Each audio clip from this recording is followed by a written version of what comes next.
नमस्कार। दिन भर की बड़ी खबरों में आपका स्वागत है। मैं हूं स्वाति ढलवेज। इस बुलेटिन में आज बात होगी कांग्रेस अध्यक्ष पद पर सस्पेंस की, माया के जाल में फंसे अखिलेश यादव की। जानेंगे कि क्या कांग्रेस का हाथ छोड़ देंगे सिद्धू, राम के नाम पर एनडीए में क्यों छिड़ी है रार, और आखिर में बात केंद्र और कॉलेजियम में तकरार की। लेकिन तमाम बड़ी खबरों से पहले एक नजर सुर्खियों पर।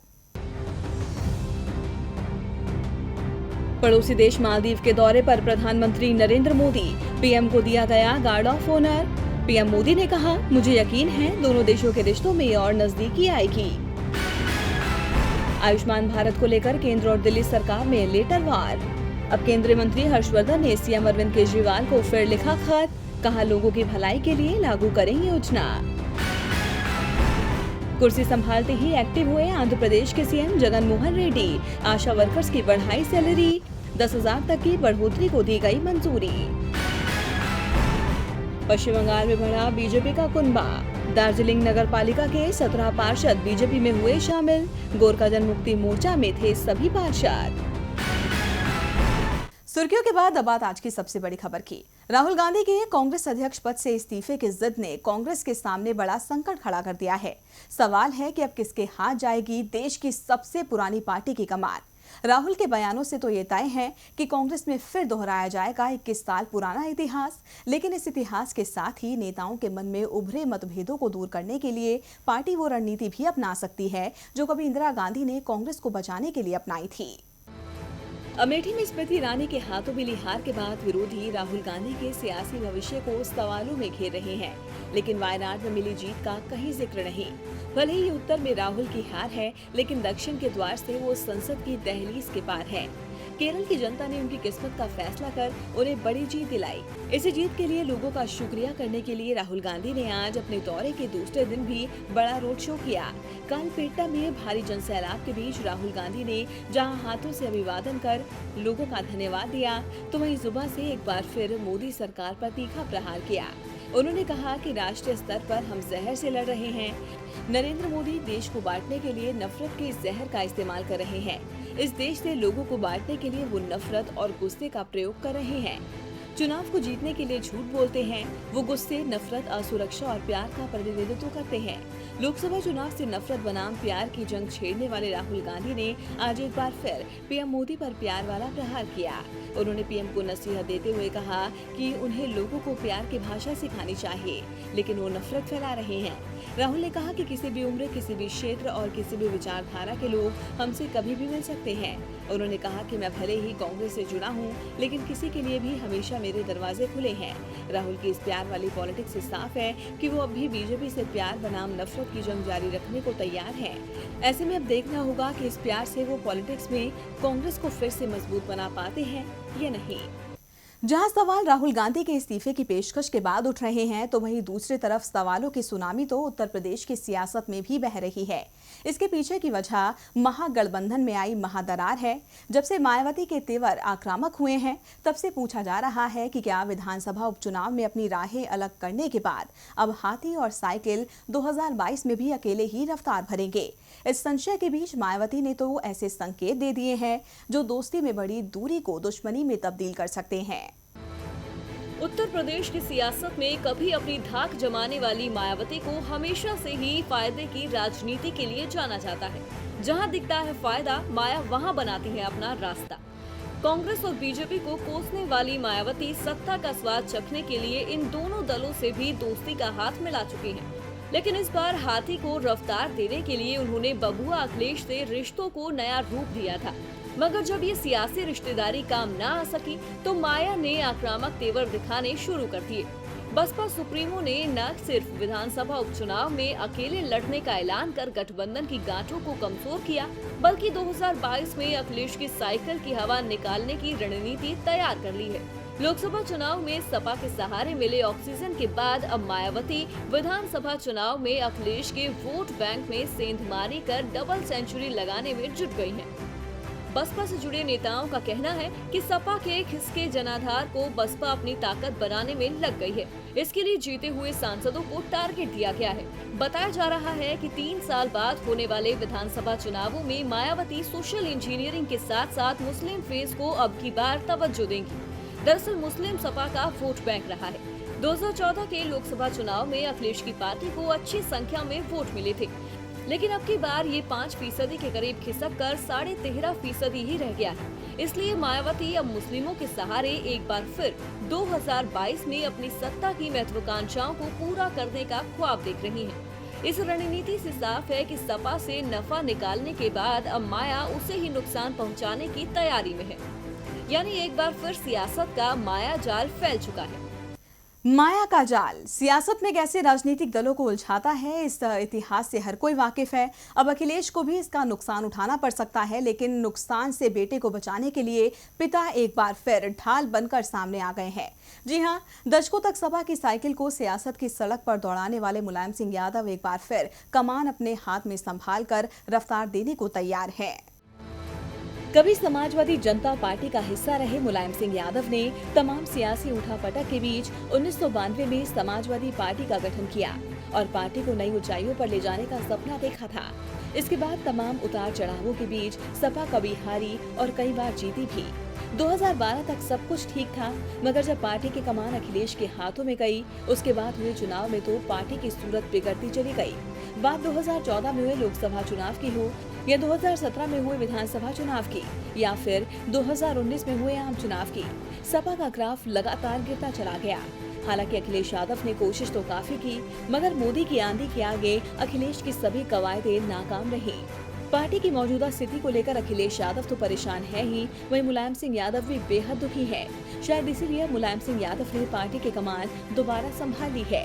बताया जा रहा है कि सपा संरक्षक पार्टी के वरिष्ठ नेताओं से हार को लेकर फीडबैक ले रहे हैं। इसके अलावा आगे की रणनीति बनाने में जुट गए हैं।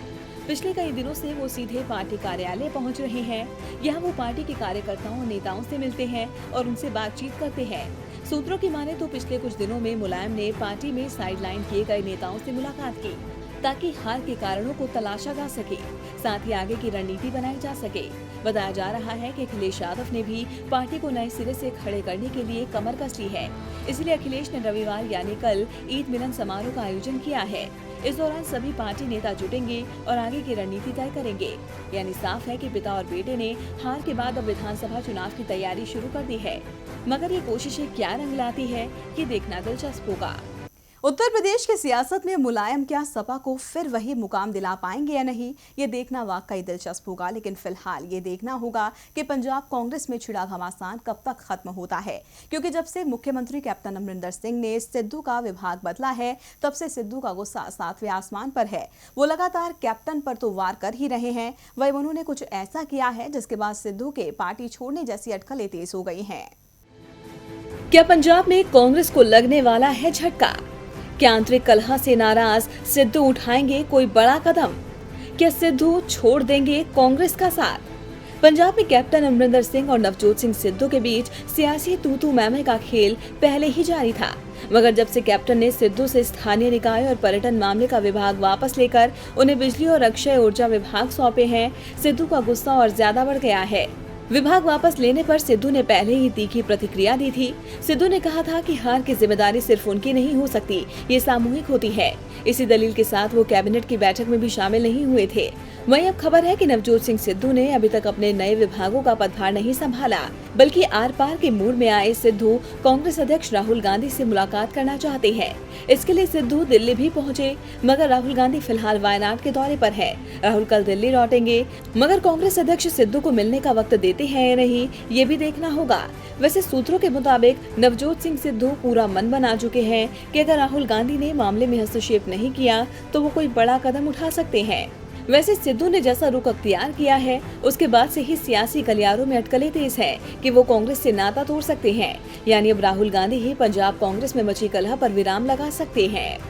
पंजाब की पॉलिटिक्स ने अलग ही रंग ले लिया है। अब सिद्धू और कैप्टन के बीच ये तकरार कांग्रेस में बड़ा संकट खड़ा कर सकती है। लेकिन अभी तो सीएम केजरीवाल ने महिलाओं के लिए फ्री मेट्रो के सफर का ऐलान कर खुद के लिए आफत मोल ले ली है, क्योंकि इस फैसले के बाद से कुछ महिलाओं का आक्रोश बढ़ गया है, जिसका खामियाजा केजरीवाल को विरोध के रूप में उठाना पड़ रहा है।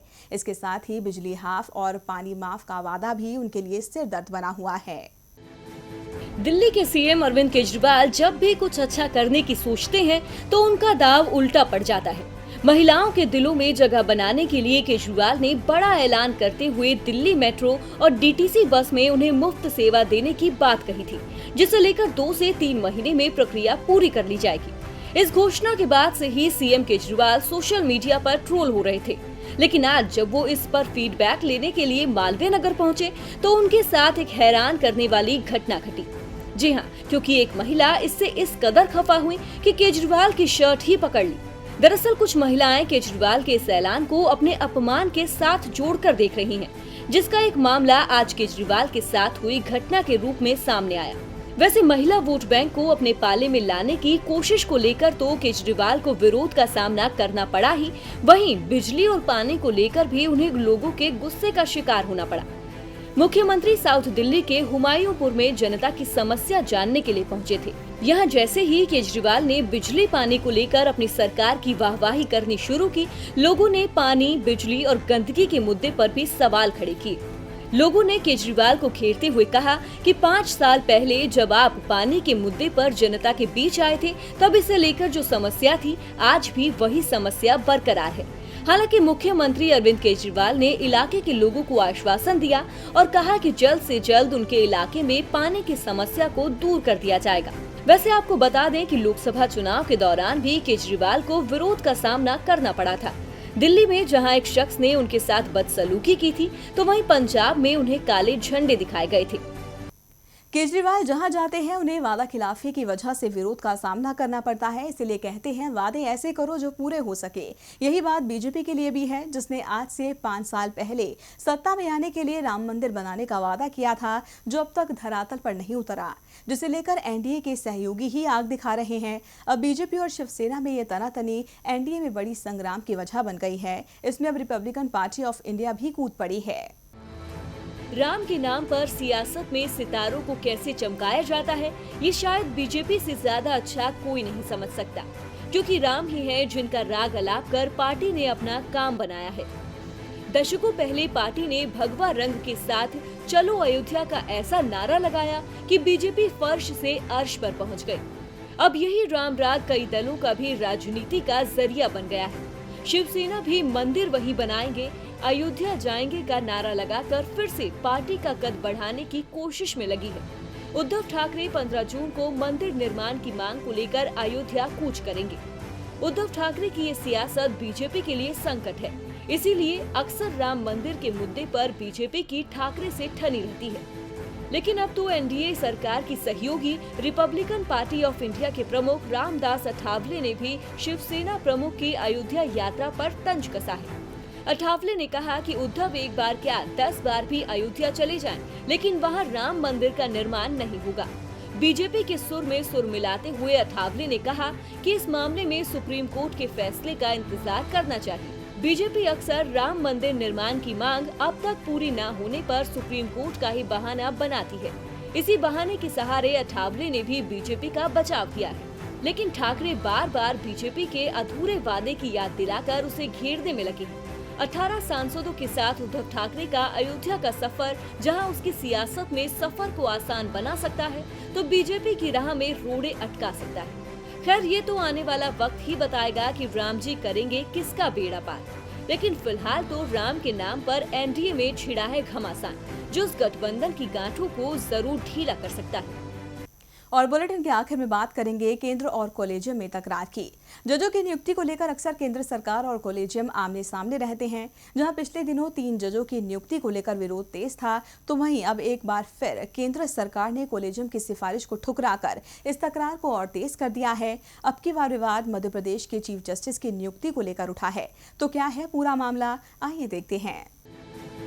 देश की सर्वोच्च अदालत में भले ही दशकों बाद जजों की कमी पूरी हो गई हो, लेकिन देश के कई राज्य अभी भी ऐसे हैं जहां के हाई कोर्ट जजों की कमी से जूझ रहे हैं। वहां मुद्दे तो अनेक हैं, लेकिन सुनवाई के लिए जज नहीं है।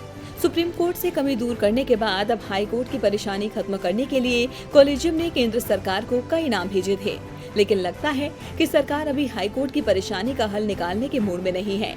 तभी तो मध्य प्रदेश के चीफ जस्टिस की नियुक्ति के मामले में चीफ जस्टिस रंजन गोगोई की अध्यक्षता वाली कॉलेजियम की सिफारिश को सरकार ने ठंडे बस्ते में डाल दिया।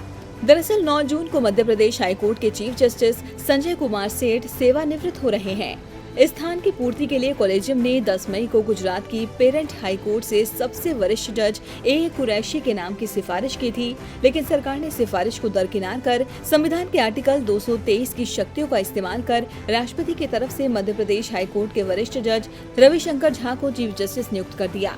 सरकार ने न केवल मध्य प्रदेश में कॉलेजियम की सिफारिश को दरकिनार किया, बल्कि मद्रास हाई कोर्ट से सबसे वरिष्ठ जज वी राम सुब्रमण्यम को पदोन्नति देते हुए हिमाचल प्रदेश हाई कोर्ट का चीफ जस्टिस बनाने, इसके अलावा राजस्थान हाई कोर्ट के सबसे वरिष्ठ जज RS चौहान को पदोन्नति देते हुए तेलंगाना हाई कोर्ट का चीफ जस्टिस बनाने की सिफारिश पर भी कोई जवाब नहीं दिया। सरकार के इस रुख से साफ है कि एक बार फिर केंद्र और कॉलेजियम में तकरार तेज होनी तय है। तो बड़ी खबरों में फिलहाल के लिए इतना ही। ताज़ा खबरें जानने के लिए देखते रहिए DB लाइव। नमस्कार।